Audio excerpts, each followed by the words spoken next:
नमस्कार दोस्तों, मैं आपका अपने चैनल HVS स्टडीज़ में स्वागत करता हूं। इस वीडियो में आपके लिए 19 जुलाई 2022 का करंट अफेयर लेकर आ गया हूं, जिसमें हम बात करेंगे स्टैटिक जीके और रिलेटेड करंट अफेयर के रिवीजन की। अगर आप इस चैनल पर पहली बार आए हो तो चैनल को सब्सक्राइब कर लीजिएगा। वीडियो अच्छी लगे तो वीडियो लाइक करके ज़रूर जाइएगा। लास्ट में आपके लिए क्विज़ रखा है, उस क्विज़ को ज़रूर सॉल्व कीजिएगा। चलिए बात करते हैं लास्ट डे के क्विज़ की। तो लास्ट डे आपसे क्वेश्चन पूछा गया था, national institutional ranking framework India ranks 2022 which university top in overall category. तो आप सभी ने आंसर IIT मद्रास दिया था और IIT मद्रास ही इस पे टॉप पर है और आप सभी ने आंसर डिटेल में और सही दिया था। आज के पहले क्वेश्चन की बात करें तो which Indian state launched the EFIR service and a police app. तो किस भारतीय राज्य ने EFIR सर्विस और एक पुलिस ऐप को लॉन्च किया है? तो आप इस पर्सन, ये जो सबसे चर्चित पर्सन में से एक है, इनको जानते होंगे। तो आंसर पर पहुंच जाएंगे। उत्तराखंड यहाँ पर आंसर बिल्कुल सही है। उत्तराखंड में EFIR सर्विस और पुलिस ऐप को लॉन्च किया गया है। यहाँ पर ध्यान रखना है, उत्तराखंड के चीफ मिनिस्टर पुष्कर सिंह धामी हैं, जिनके द्वारा EFIR फैसिलिटी को लॉन्च किया गया। EFIR फैसिलिटी का मतलब है कि अब उत्तराखंड में जो FIR की सुविधा है वो ऑनलाइन हो गई है, याद रखना है। और पुलिस ने अपनी ऐप भी लॉन्च की है, जिसमें आप ऐप पर जाकर ये सारी फैसिलिटी को प्राप्त कर सकते हैं, जितनी भी पुलिस वाली सर्विसेज है उनको। ठीक है, याद रखिएगा। ठीक, आगे बात करें तो उत्तराखंड की यहाँ बात हुई है, तो उत्तराखंड को स्टेट के रूप में 9 नवंबर 2000 को फॉर्म किया गया। कैपिटल इसकी देहरादून विंटर की है, गैरसैंण समर की है। जुडिशरी मतलब जो इनका हाई कोर्ट है वो नैनीताल में लोकेटेड है। गवर्नर गुरमीत सिंह है, चीफ मिनिस्टर पुष्कर सिंह धामी है, और चीफ जस्टिस राघवेंद्र सिंह नहीं है, अब तो चेंज हो गए हैं। यूनिकैमरल लेजिस्लेचर यूनिकैमरल है, जहाँ की असेंबली में 70 सीट्स, राज्यसभा में 3 सीट्स और लोकसभा में 5 सीट्स यहाँ से आती हैं। नेशनल पार्क की बात करें तो Corbett national park, Gangotri national park, Govind national park, Nanda Devi national park, Rajaji national park, valley of flower national park यहाँ के नेशनल पार्क हैं। मैप पर देखें तो उत्तराखंड 2 कंट्री के साथ अपनी बाउंड्री को टच करता है, एक तो चाइना और एक नेपाल। इंटरनल बाउंड्री की बात की जाए तो हिमाचल प्रदेश उत्तर प्रदेश के साथ इसकी बाउंड्री टच होती है। आगे बात करें, अगला क्वेश्चन है, विच डिपार्टमेंट लॉन्चेस जागृति इट्स न्यू मैस्कट। तो जागृति नाम का एक नया मैस्कट लॉन्च किया किस डिपार्टमेंट ने? आंसर होगा, जागृति नाम का एक नया मैस्कट लॉन्च किया है किसने? कंज्यूमर्स अफेयर्स के द्वारा।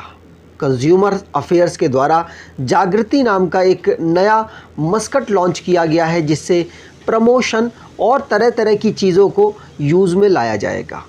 मतलब जागरूकता फैलाने के लिए इसको लॉन्च किया गया है डिपार्टमेंट ऑफ कंज्यूमर्स अफेयर्स के द्वारा। याद रखिएगा, पूछा जा सकता है। मिसलेनियस करंट अफेयर बना है, उसको रिवाइज कर लेते हैं। जागृति वाला क्वेश्चन पढ़ लिया। वाराणसी में पहली cultural and tourism capital setup हुई SCO के द्वारा, संघाई कॉरपोरेशन ऑर्गेनाइजेशन के द्वारा, UIDAI के द्वारा। आधार फेस रीड RD को, मतलब रीड की जगह इन्होंने RD यूज़ किया है। मोबाइल एप्लीकेशन प्लेटफॉर्म को आधार फेस ऑथेंटिकेशन के लिए लॉन्च किया गया। पहली ई-वेस्ट इको पार्क को दिल्ली में बनाया गया एम्स के द्वारा। पहला फेस्टिवल, पहला नहीं 12th नंबर का नेशनल प्लास्टिक सर्जरी डे को अपने यहाँ पर ऑब्जर्व किया गया। पहला नहीं है, मुंह से गलती से निकल गया था। दिल्ली गवर्नमेंट की बात करें तो दिल्ली गवर्नमेंट ने यूनिसेफ के साथ मिलकर एम्प्लॉयमेंट अपॉर्चुनिटी को स्टूडेंट्स के लिए लॉन्च किया है। 75th नंबर का इंडिपेंडेंस डे भारत मना रहा है, जिसमें भारत हर घर तिरंगा कैंपेन को भी लॉन्च कर चुका है, जिसमें हर घर तिरंगा कैंपेन के अंतर्गत ही 0% GST इस पर वसूला जाएगा। NIFT national institute for fashion technology Panchkula में मिनिस्ट्री ऑफ कपड़ा मंत्रालय इस समय पर संभाल रहे, टेक्सटाइल मिनिस्ट्री संभाल रहे पीयूष गोयल जी ने लॉन्च किया है। यूनाइटेड नेशन ने भारत को कहा है कि अगले साल तक ये चाइना की पॉपुलेशन को ओवरटेक कर लेगा। 2023 तक भारत सबसे ज़्यादा पॉपुलेटेड वाली कंट्री बन जाएगा। अगले क्वेश्चन की बात करें, who won women's single title at Singapore Open 2022। Singapore Open में किस भारतीय, मतलब भारतीय हैं तभी इम्पॉर्टेंट है, किस भारतीय वुमेन ने सिंगल टाइटल को सिंगापुर ओपन 2020 में जीता। ये कौन है? अगर यहाँ पे आपको दिख नहीं रही हो तो ये PV सिंधु है। PV सिंधु के द्वारा इसको जीता गया, याद रखिएगा, मोस्ट इम्पॉर्टेंट है। PV सिंधु की बात करें तो भारत की उन महिलाओं में से एक है, मतलब वो महिला है जो कि पहली ऐसी महिला बनी जिनके पास 2 ओलंपिक में मेडल हैं। एक तो टोक्यो ओलंपिक में, एक रियो डे जेनेरियो में इन्होंने मेडल भारत को दिलाया था। सिल्वर और ब्रॉन्ज इनके पास मेडल है। इनके द्वारा सिंगापुर ओपन टाइटल को जीत लिया गया चाइना के वांग जी को हराकर। आगे बात करें, अगर आप स्टैटिक जीके की ई बुक परचेज़ करना चाहते हैं तो आप इस ई बुक को परचेज़ कर सकते हैं। डिस्क्रिप्शन बॉक्स में लिंक है, वहाँ से आपको आसानी से मिल जाएगी और ऑलमोस्ट इसमें सभी टॉपिक कवर किए गए हैं, इसीलिए आपके लिए मोस्ट इम्पॉर्टेंट है और सिर्फ 69 रुपीज़ की दी जा रही है। कोई प्रॉब्लम होती है तो hvsstudies@gmail.com में आप मेल करके अपनी प्रॉब्लम को सॉर्ट आउट करा सकते हैं। अगले क्वेश्चन की बात करें, नेल्सन मंडेला, जानते होंगे आप, साउथ अफ्रीका की आज़ादी में अहम रोल निभाने वाले नेल्सन मंडेला महात्मा गांधी जी के सिद्धांतों को फॉलो करते थे और Nelson Mandela International day 2022 observe on. Nelson Mandela अंतर्राष्ट्रीय दिवस 2022 कब मनाया गया? आंसर हो जाएगा कब मनाया गया, तो 18 जुलाई को इस डे को ऑब्जर्व किया गया है। याद रखना है ये इनकी थीम क्या रही है, नेल्सन मंडेला इंटरनेशनल डे की थीम क्या रही है, तो आंसर यहाँ पर हो जाएगा do what you can with what you have where you are. याद रखना है, पूछा जा सकता है। ये पहले डेमोक्रेटिक जब हो गया था साउथ अफ्रीका, उसके बाद ये पहले प्रेसिडेंट बने थे। याद रखिएगा 2009 में इस डे को यूनाइटेड नेशन के द्वारा अनाउंस किया गया। जो भी इम्पॉर्टेंट डेज़ हैं उनको रिवाइज़ कर लेते हैं। चार्टर्ड अकाउंटेंट डे 1 जुलाई को हम ऑब्ज़र्व करते हैं। नेशनल डॉक्टर्स डे 1 जुलाई को ऑब्ज़र्व होता है। इंटरनेशनल डे ऑफ कोऑपरेटिव्स 2 जुलाई को ऑब्ज़र्व होता है। वर्ल्ड स्पोर्ट्स जर्नलिस्ट डे 2 जुलाई, वर्ल्ड UFO डे 2 जुलाई, वर्ल्ड जूनोसिस डे 6 जुलाई, वर्ल्ड पॉपुलेशन डे 11 जुलाई, वर्ल्ड मलाला यूसुफजई डे 12 जुलाई और वर्ल्ड पेपर बैग डे 12 जुलाई, वर्ल्ड यूथ स्किल डे हम observe करते हैं कब, तो 12 जुलाई को ही ऑब्ज़र्व करते हैं। और नेल्सन मंडेला इंटरनेशनल डे हम 18 जुलाई को ऑब्ज़र्व कर रहे हैं। आगे बात करें, अगला क्वेश्चन है, first ever made in India surgical robotic system installed at which institute. तो किस संस्थान में पहली बार made in India surgical robotic system को स्थापित किया गया? आंसर होगा राजीव गांधी इंस्टीट्यूट में। कहाँ पर अवेलेबल है ये, तो ये दिल्ली में अवेलेबल है। याद रखना है, Rajiv Gandhi Cancer Institute and Research Centre Delhi में अवेलेबल है। यहाँ पर रोबोटिक्स पहला made in India surgical robotic system को लॉन्च किया गया है। याद रखना है, पूछा जा सकता है। ठीक है, चलिए आगे बात करें। और इसकी अनाउंसमेंट किसने की, तो सर्जन है सुधीर P श्रीवास्तव जी, उनके द्वारा। आगे बात करें, अगला क्वेश्चन है, whose set to become NSE MD and CEO। किनको MD और CEO के पद पर NSE का अपॉइंट किया गया? आंसर यहाँ पर हो जाएगा, इनका नाम है आशीष कुमार जैन और आशीष कुमार चौहान, माफ़ कीजिएगा, आशीष कुमार चौहान जी, जो कि NSE के MD और CEO के रूप में अपॉइंट हुए हैं। C ऑप्शन यहाँ पर बिल्कुल सही हो जाएगा। याद रखिएगा, सेबी के द्वारा ये अप्रूव किया गया कि हाँ ठीक है, आशीष कुमार चौहान जी को MD और CEO, मैनेजिंग डायरेक्टर और CEO के पद पर NSE नेशनल स्टॉक एक्सचेंज में बना दिया जाए। ठीक है। यहाँ पर जो अपॉइंटमेंट हुए उनको रिवाइज कर लेते हैं। मुस्ताफिजुर रहमान बांग्लादेश के हाई कमिश्नर बने हैं भारत में। संजय कुमार जी CMD बने हैं रेल टेल के। राजेंद्र प्रसाद जी MD बने हैं National High Speed Rail Corporation Limited के। RK Gupta deputy election commissioner बने हैं, याद रखना है। R Dinesh ji Confederation of Indian Industry के नए प्रेसिडेंट बने हैं। CII के नए प्रेसिडेंट बने हैं। पोकरबाजी जो कि ताश से रिलेटेड एक गेम होता है जिसके शाहिद कपूर जी ब्रांड एम्बेसडर बने हैं। फैन कोड के ब्रांड एम्बेसडर रवि शास्त्री जी बने हैं, आप इनका टीवी पर ऐड देख ही सकते हैं। सिंगापुर के T Raja Kumar ji FATF financial action task force के नए प्रेसिडेंट बने हैं। आगे बात करें, अगला क्वेश्चन है national watershed conference organised at which city. तो नेशनल राष्ट्रीय वाटरशेड सम्मेलन कहाँ पर ऑर्गेनाइज कराया गया?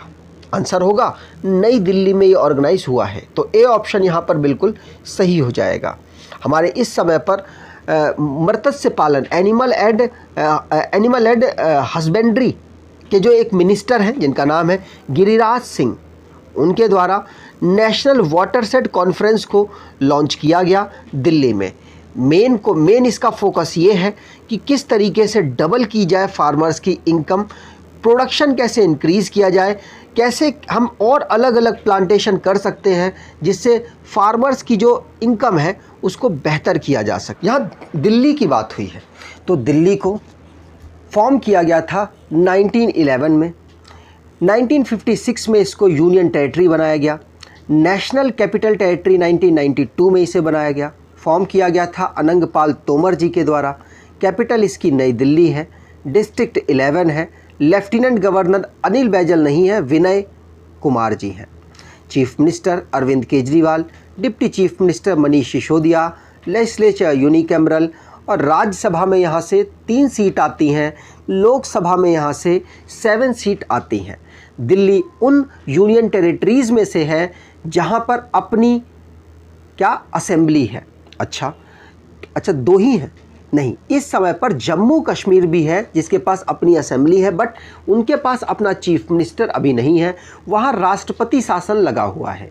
ठीक है, दिल्ली 2 स्टेट्स के साथ अपनी बाउंड्री को शेयर करता है, एक तो उत्तर प्रदेश और एक हरियाणा।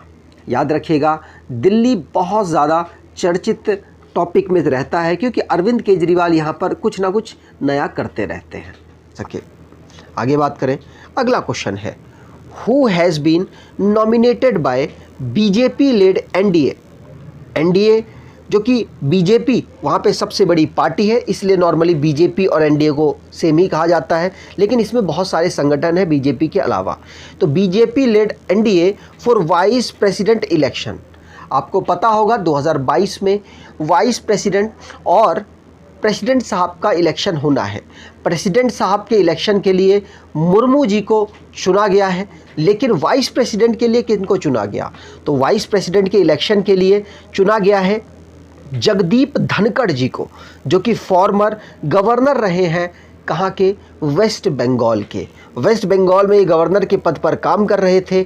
अब बीजेपी की जो बीजेपी जिसे लीड कर रही है एनडीए पार्टी में वाइस प्रेसिडेंट के पद के नॉमिनेशन के लिए अपॉइंट किया गया जगदीप धनखड़ जी को, और सिंपल सी बात है ये बन भी जाएंगे। इनके अगेंस्ट मार्गरेट अलवा जी को खड़ा किया गया है। वैसे हार ही जाएंगे मार्गरेट अलवा, लेकिन चलिए कोई बात नहीं, आपको अपोजिट नाम भी याद रखना है।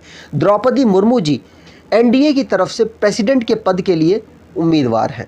आगे बात करें, अगला क्वेश्चन है Japan awards whose country's highest order. Japan किसको कंट्री का हाईएस्ट ऑर्डर देगा? आंसर होगा, तो आप देख सकते हैं अभी हाल ही में इनको गोली मारकर इनकी हत्या कर दी गई। शिंजो आबे इनका नाम है। जापान का इनको हाईएस्ट अवार्ड प्राप्त होगा। फूमियो किशिदा इस समय पर जापान के प्राइम मिनिस्टर हैं। भारत के प्राइम मिनिस्टर इस समय पर नरेंद्र मोदी जी हैं।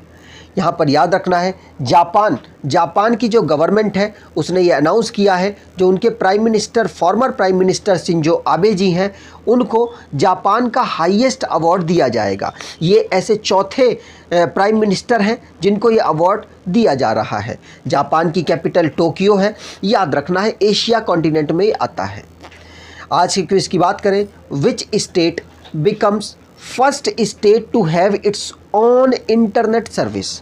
अपनी इंटरनेट सर्विस प्राप्त करने वाला कौन सा स्टेट ऐसा बन गया है और वो स्टेट पहला ऐसा बना है? तो आपको कमेंट बॉक्स में डिटेल में आंसर देना है। अगर आपको ये वीडियो अच्छी लगी है तो आपसे अनुरोध है वीडियो को लाइक कर दीजिएगा, चैनल को सब्सक्राइब कर लीजिएगा और एटलीस्ट अपने कुछ दोस्तों तक वीडियो को शेयर ज़रूर कीजिएगा। धन्यवाद।